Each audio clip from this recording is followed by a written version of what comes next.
Jadi dokter spesialis anak itu adalah dokter yang merawat dari usia bayi baru lahir sampai usia 18 tahun.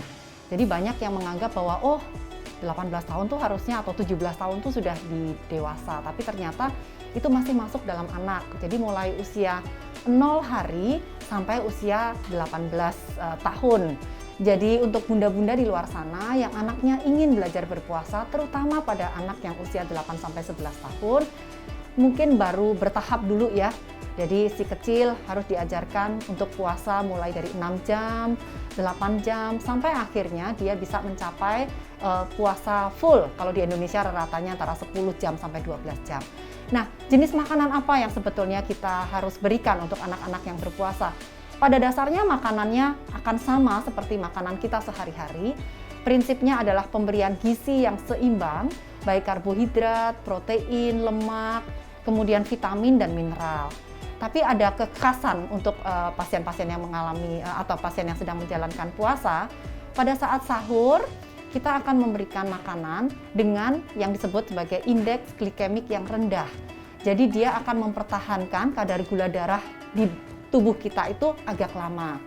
Kemudian harus tahan kenyang agak lama. Jadi harus cukup serat, mengandung protein, kemudian juga karbohidratnya adalah jenis-jenis pilihan yang indeks glikemiknya rendah. Seperti apa sih misalnya? Jadi misalnya beras merah, kemudian gandum, oatmeal, nah kemudian kacang hijau misalnya, buahnya bisa apel, jeruk maupun pisang. Nah sementara pada saat berbuka, karena kita sudah menjalankan puasa selama kurang lebih 8-10 jam, misalnya anak-anak ya. Nah kita butuh makanan dengan indeks glikemik yang tinggi. Jadi makanan ini begitu cepat meningkatkan kadar gula darah kita. Makanan seperti apa sebetulnya? Jadi itu makanan yang manis. Makanya seringkali kita berbuka dengan kurma, kemudian manisan buah, kemudian nasi misalnya, dan juga roti.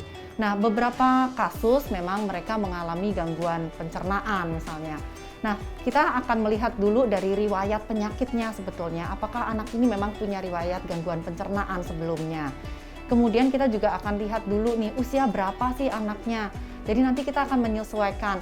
Kalau seandainya dia memang masih usia 8 tahun sampai 10 tahun, 11 tahun, dia baru dalam proses untuk belajar berpuasa, biasanya kita akan ajarkan dulu untuk puasa tidak langsung full.